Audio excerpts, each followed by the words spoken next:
दापोलीतील राष्ट्र रक्षाबंधनाची 20 वर्ष। सीमेवरील जवानांसाठी दापोली तालुक्यातील विद्यार्थ्यांनी संकलित केलेल्या राख्या श्रीमान मथुराभाई बुटाला हायस्कूल व ज्युनियर कॉलेज गावतळे येथे आझाद हिंद राष्ट्रीय चॅरिटेबल ट्रस्टचे सदस्य प्राध्यापक संदीप वारके यांच्याकडे निवृत्त सुभेदार जितेंद्र पवार, निवृत्त शिपाई लीलाधर कालेकर, वीरपत्नी श्रीमती राजश्री पवार, पंचकृषी स्कूल कमिटी अध्यक्ष NY पवार यांच्या हस्ते सुपूर्त करण्यात आल्या। घरातील एक राखी सीमेवरील जवानांसाठी पाठवून राष्ट्र रक्षाबंधन उपक्रम राबवण्यात येतो। यामध्ये काही शाळेतील विद्यार्थ्यांनी तर स्वतः राख्या तयार केल्या आहेत। सीमेवर असणारे जवान देशाचे रक्षण करीत आहेत, याची सदैव आठवण ठेवणे हे आपले प्रथम कर्तव्य आहे। समस्त सैन्य शक्तीच्या अभिवादनासाठी तसेच विद्यार्थ्यात राष्ट्रभावना जागृत व्हावी यासाठी हा उपक्रम ट्रस्टचे अध्यक्ष राहुल मखदूम यांनी कारगिल युद्धानंतर कोल्हापूर येथे सुरू केला।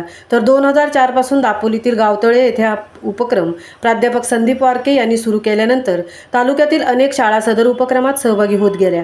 यावर्षी या उपक्रमात दापोलीतील जिल्हा परिषद शिवाजीनगर भोंजाळी मुख्याध्यापक विश्वास भोपे, जिल्हा परिषद गावतळे शाळा मुख्याध्यापक SP घुगे, जिल्हा परिषद शाळा साखळोली नंबर 1 मुख्याध्यापक Sanjay Mehta, brilliant career academy प्राध्यापक कुणाल मंडलिक, शेखर पाटील पंचकृषी माध्यमिक व उच्च माध्यमिक विद्यालय वेळवीचे मुख्याध्यापक NM शिंदे, नयना पाटील, सुरेश पाटील, समीर ठसाळ, महेश व्यवहारे व सहभागी शाळेतील शिक्षक, विद्यार्थी यांचे सहकार्य लाभले।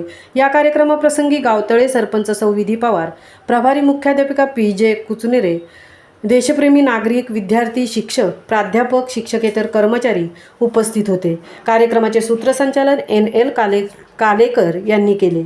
महामुंबईसह मिलिंद खारपाटील, दापोली।